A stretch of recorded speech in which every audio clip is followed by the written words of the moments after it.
Welcome to Truth Jihad Radio. I'm Kevin Barrett, bringing on this great guest talking about critically important topics. And today we are going to award the winner of a 9/11 debate. This was sponsored by Anita Association for 9/11 Truth Awareness. The winner is Dr. David Griscom. We're going to start out with Rick Shattuck of Anita, the Association for 9/11 Truth Awareness. Welcome, Rick. Well, thank you, Kevin. Yeah, Anita rhymes with Norman Mineta. Oh, I thought it rhymed with my friend Anita. And to Anita, a lot of perpetrators. Is on 1629 K Street in Washington, D.C., lobbying Congress and law enforcement for a new investigation of 9/11. Very interesting. Early this year, we decided to sponsor a 9/11 physics debate between two top physicists. The requirements would be a Ph.D. in physics from an accredited university and at least 50 published scientific research papers. The debate would be 1 hour and on a popular radio show. To find a physicist for 9/11 Truth's side, we looked on patriotsquestion911.org and architects and engineers for 9/11 Truth petition signers and found Dr. David Griscom, who went to Brown University, worked at the Naval Research Lab, and was selected by NASA to study the moon rocks, a very competitive position. He has also received numerous awards. We sent an email and Dr. Griscom accepted, so that was easy.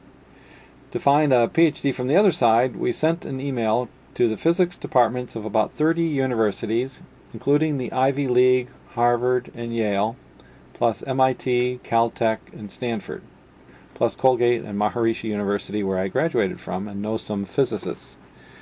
We also emailed the American Physical Society and the German Physics Society, the DPG.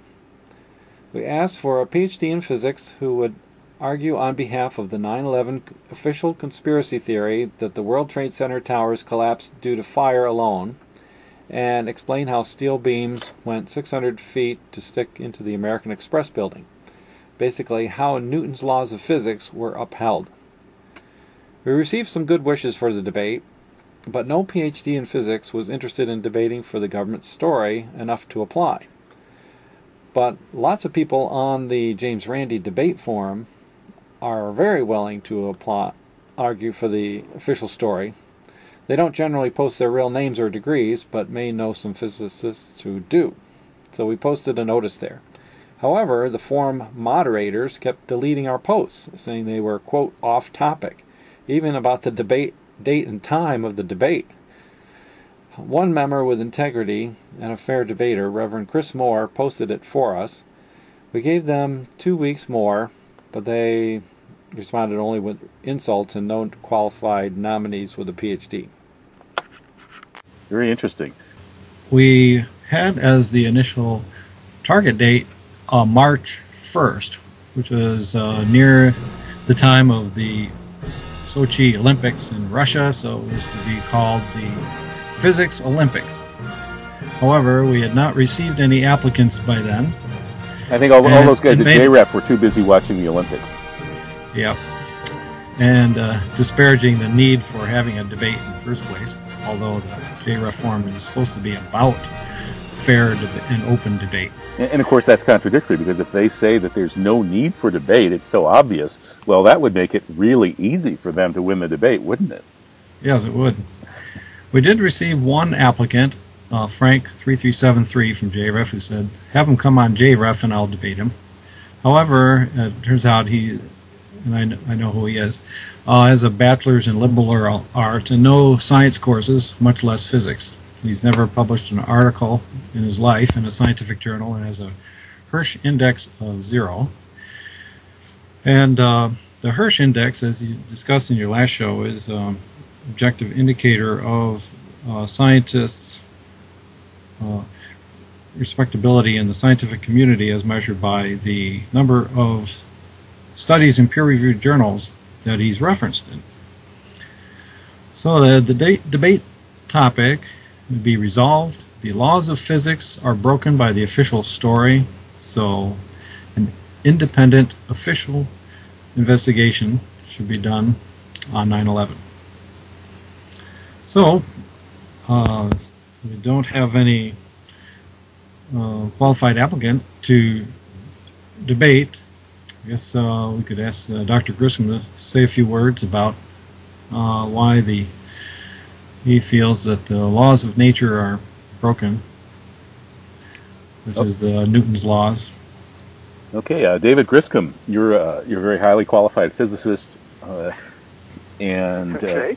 Yeah, certainly the only taker you could find for this debate challenge was a guy who at least does have a liberal arts degree, so he should know better.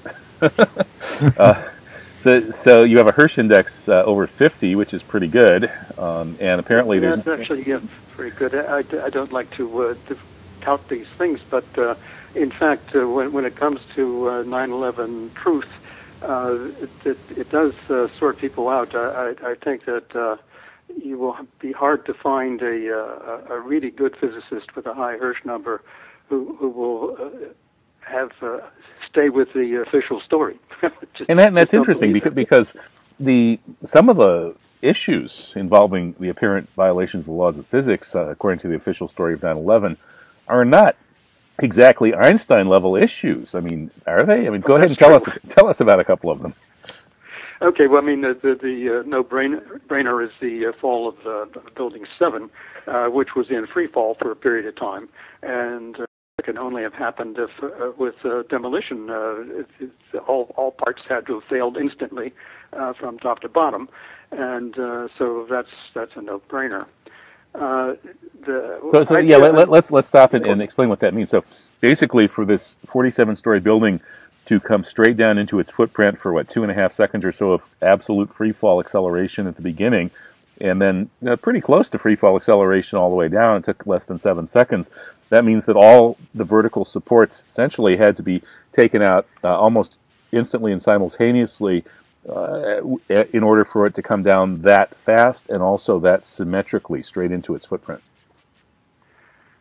That's right. I mean, if something falls down at the speed that gravity pulls it down, that means that there's no resistance.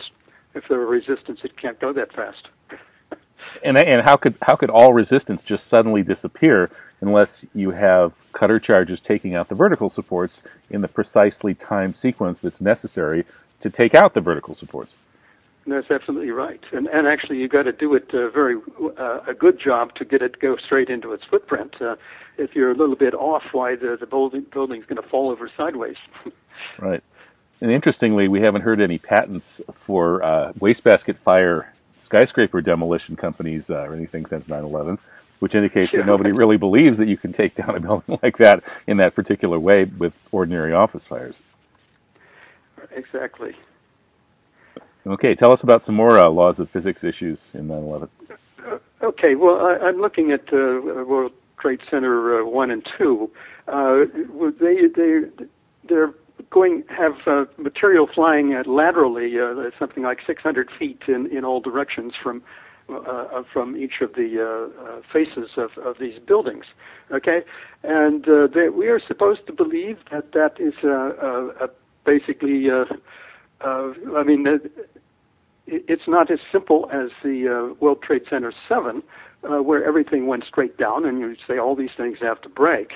But for them to try to say that the World Trade Centers 1 and 2 were also everything broke, accident. I mean, that that it broke.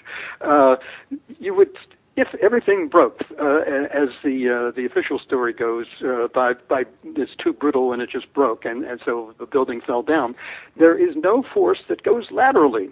The force of gravity is straight down into the ground in the direction of the center of the Earth, and there is no energy in the falling material to push things laterally. Those have to have been explosions. I did have a science professor, Denis Roncourt, on my show a couple of years ago, who tried to argue that it's conceivable that the two towers could have come down from these plane crashes and fires like NIST says. And when I pointed out this very issue, that why do we see things being blasted upwards and outwards? How can gravity be doing that? His response was, well, things bounce. And there was a tremendous amount of energy gravitational energy unleashed when these buildings came down. And with that much energy unleashed, just about anything could happen. So how would you respond to him?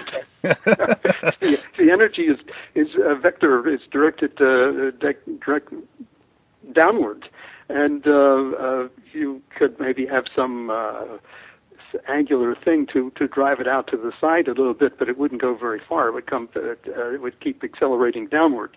So there's basically too much stuff going too fast, too much mass going too fast, sideways, and in some cases even it looks like a little bit upward when those drain centers are. Yes, it does. It does look upward, and also in some of the work that's shown in videos, that it appears that they're rocket propelled. Some of these external frame have a trail of smoke behind them, and those seem to go catch up with and pass other stuff that's falling there. And so it's those things. David Chandler. Yeah, he's the one that did those, right? Yeah, if people want to see this themselves, they can go to North Tower Exploding. Just feed that into your YouTube search engine and see that YouTube film by David Chandler, North Tower Exploding. And what you're seeing there, if you look carefully and think about it, you're seeing a building blowing up. You're not seeing a building just falling down. Okay, so right.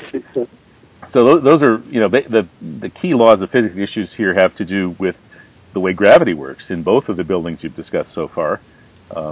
And maybe you could clarify, though, about the rocket issue, the rocket-propelled objects. What could be pushing a rocket, or rather, what could be, leaving that trail as these objects are accelerating past other objects going sideways away from the exploding World Trade Center? It's a simple one. It's a material when you get iron and aluminum together and you burn it. You're talking about like the thermite, nanothermite issue? Thermite, exactly, yeah.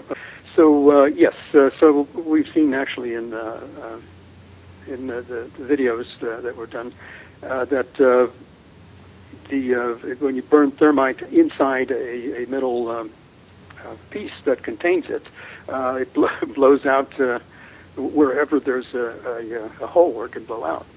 And so if thermite had been put inside of the columns, outside columns of the building, and I wouldn't bet that they weren't, that as soon as they break loose, the remaining burning thermite on the interior would be a rocket propulsion for that particular piece and make it move faster than it would if it was in free fall. Very interesting. Okay, any more physics issues you would like to bring up in case somebody from the James Randi Forum or some other person who apparently would believe that the destruction of the Trade Center did not violate any laws of physics, according to the official story? Any other issues to touch on? Well, okay, you had fires that burned underground for a couple months, and that is supposed, that the official story is that some office furniture, that even though it's mixed with concrete dust, is burning, but it's burning at a higher temperature than office furniture would even burn if it had a supply of oxygen. And that has to be leftover thermite that was burning down there. Could that possibly be nuclear? No, I mean, no. This is not a nuclear reactor. The nuclear reactors you have to push the isotopes together to make them critical, and here the stuff is spread out. But as we well know from work of Niels Harit and others, that there are pieces of tiny pieces of thermite found in the dust from the collapse of the buildings, and the I think it's a USGS or whatever, they flew an airplane over there several times after the occurrence, and they did infrared measurements of temperatures of the materials that are outside the buildings. And it's all outside the building, it's not inside. that if, again, coming back, that if all vertical pieces somehow shattered by some law that we don't understand, it would still go into the basement of the building. And if there were thermite there, it would be in the basement too, but most of it was outside of the buildings.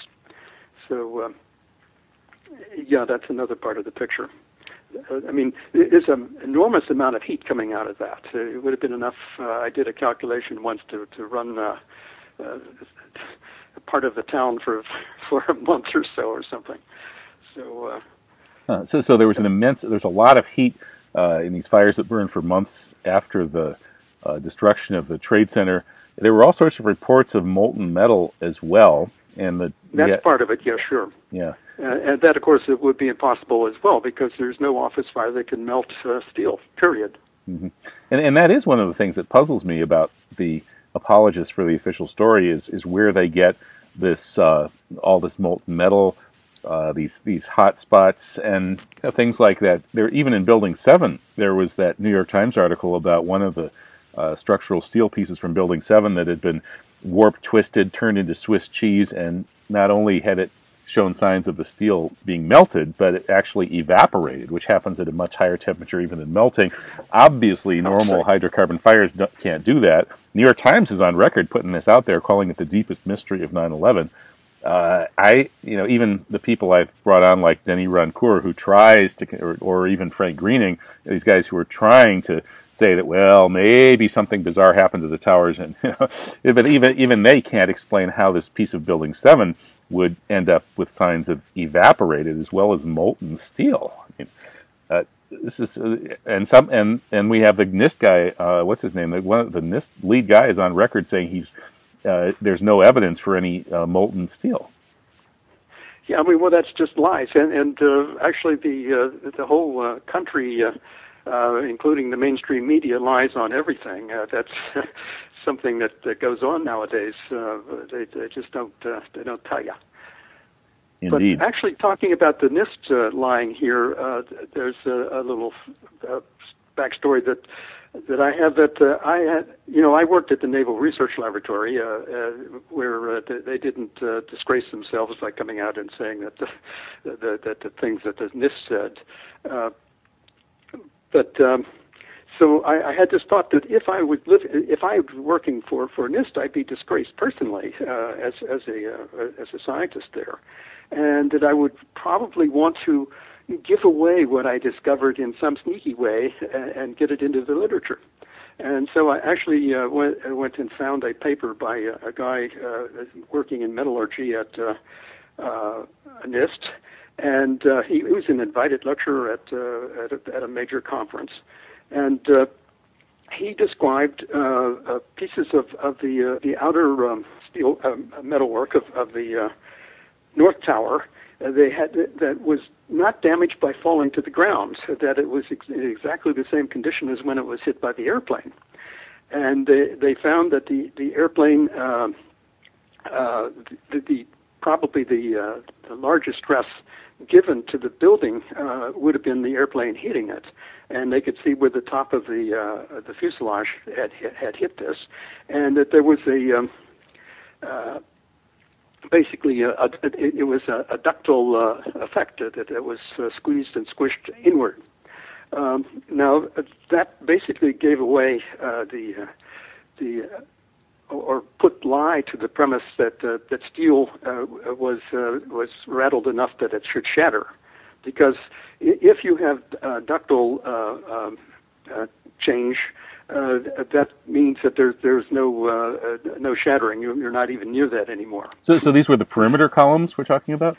The perimeter columns, yeah, right. Okay. And his department, NIST, investigated this thing, and did find where the aircraft hit it, and said it said explicitly that this would have been the largest strain that the building would have felt. Period. Right there, and it is a ductile deformation, not shattering. So basically, right. The idea that anything could have shattered after that is out. And this is from an honest guy, okay, at NIST. Mm-hmm. Interesting. So if, in fact, these buildings had actually collapsed rather than having been demolished with explosives and cutter charges, then there would have been this ductile sort of gradual deformation of the columns. No, there would have been it would have shattered. It would have shattered. Ductile is the opposite of that. No, yeah, but what I'm saying is that given that the perimeter column was found to have this ductile deformation, that means that whatever that had these buildings started to come down, or something was going to make them come down, they wouldn't do it all at once so quickly and shattering into pieces. Instead, they would sort of bend and fall over. So it would be a slow kind of process. That is exactly the point. But some things, well, yeah, I mean, you will get some ductile changes if you heat the thing hot enough, which requires an external heat source, because the normal office fire doesn't get anywhere near that much to make steel bend at all. But the neat thing about this NIST employee, he's fairly high in NIST anyway, but said this is that point that they studied was the hardest hit, the biggest shock of any part of being hit by the airplane, and it was ductile. It did not shatter. Interesting. Maybe I should invite that guy on my show. NIST whistleblower. He's just happy as to have gotten it out, but he still wants his job. It sounds like he's using the neocon method of telling the truth, which is that you put the truth very far between the lines, so only the elite can see it. The truth is too dangerous to be spoken in the public square, flat out. But that's what we're doing here at Truth Jihad Radio, is speaking the truth flat out in the public square. Well, so going back to Rick, are we going to be seeing any future debate opportunities here, or what's going to happen with this? You put up a $1,000 prize for whoever won this debate, and it was going to be determined by audience vote, but I don't think we have anybody else that could have won the prize other than Dr. Griscom. Yeah, but I'm not taking that money, of course. Well, it's high noon on the Ides of March, and we gave a 2-week extension, and it would have been nicer to have two physicists debate, two top physicists. And we at the Association for 9/11 Truth Awareness did what we could to get the word out. So there should be thousands of physicists, from the way some people talk who advocate a natural collapse and the official theory. So it's surprising that there are not any scientists or physicists willing to defend the government's story or their own reputation. Here we find NIST being publicly disgraced, and no one comes forward.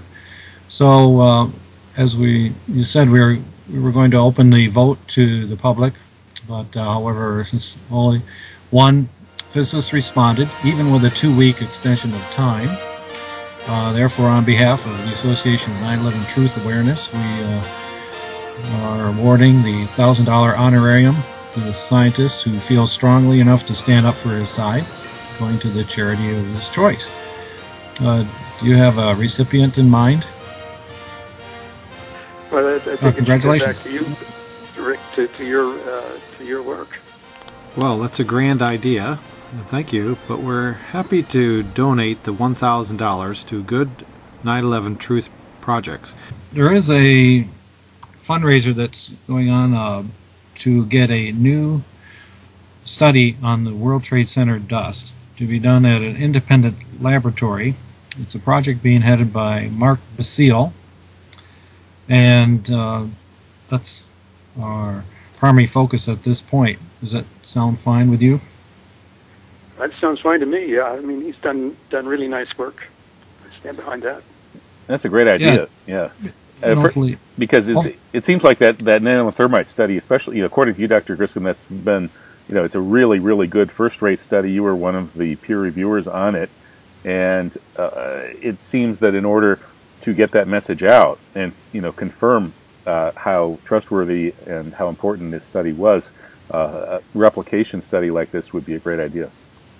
Yes, I agree with that. But actually, I want to make a point on that.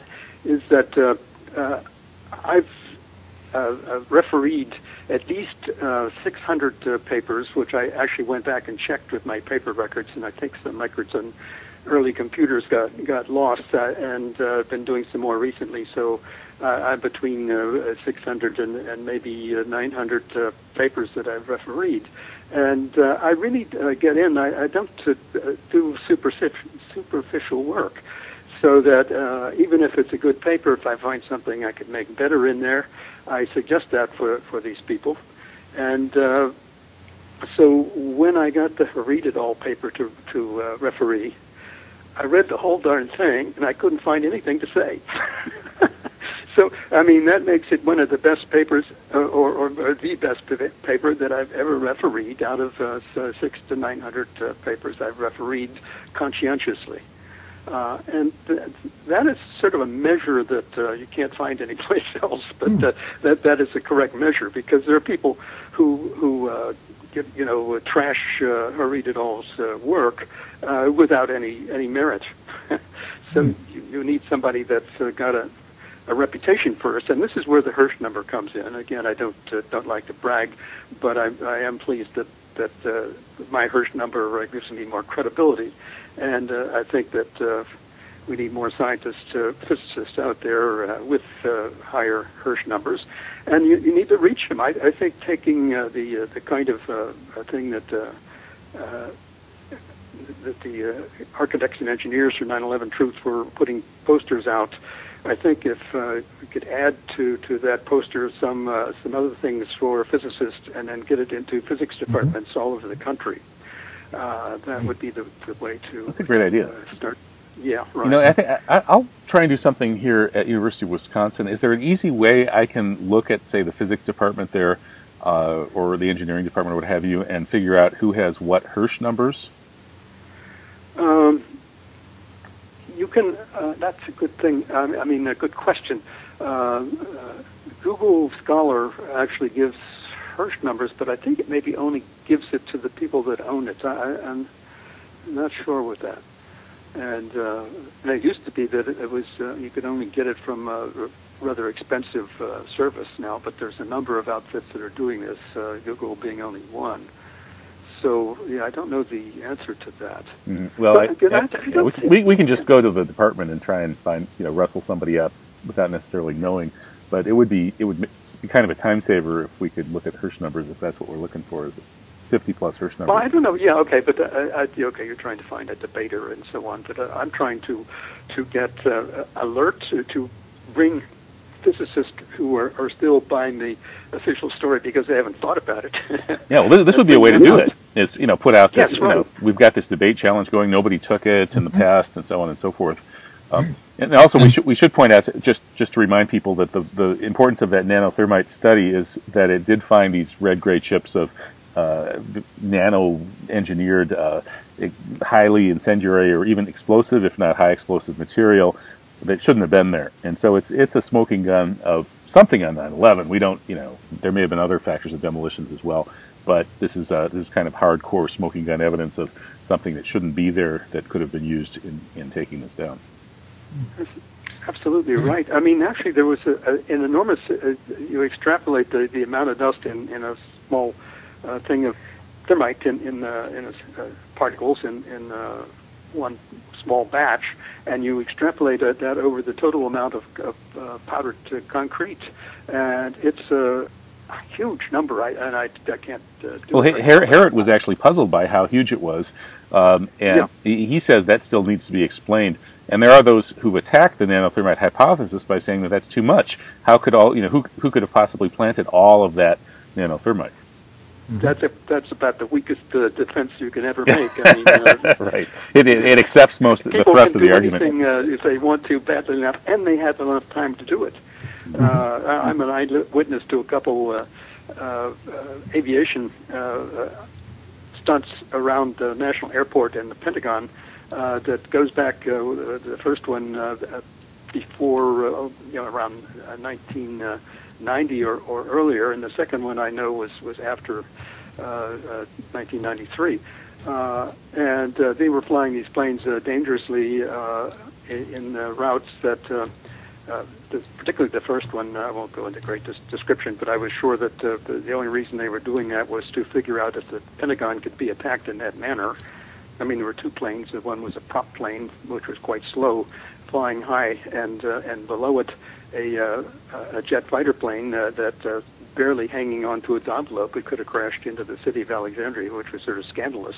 Mm-hmm. And I called to radio stations and so on, trying to find out if they know of some operation going on. Nobody knew about it, and they came around and they did that twice.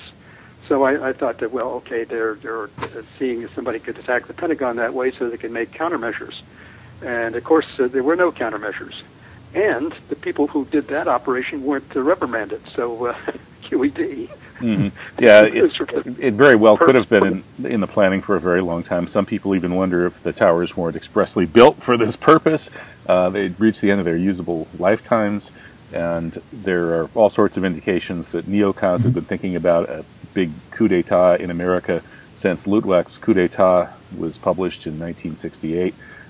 Wolfowitz and Pearl and those guys sat around with Leo Strauss, their guru, talking about how to stage a big coup d'etat like this in America throughout the 1960s. We've been told that by two independent witnesses who studied with Strauss and the Straussians at University of Chicago, Stanley Hilton and Francis Boyle.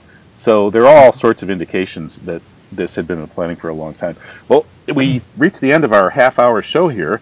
I want to thank you, Rick Shattuck of ANETA, the Association if I can for just say that the replication is the key to scientific research, and with your thank you, Dr. Griscom, with your generous donation to the new study, which will replicate the Herritt and Jones and Farrer study, and I'm sure they would welcome your suggestions on getting it published. Okay, and thank you, Dr. David Griscom. It's been great. Keep up the terrific work, and I look forward to catching up with you guys both real soon. Happy to be on your show today. Thanks. Good to have you. Congratulations. Yep, congratulations, too. Yeah. All right. Bye-bye, both of you. Yep. Thanks, Bye. Thanks, David.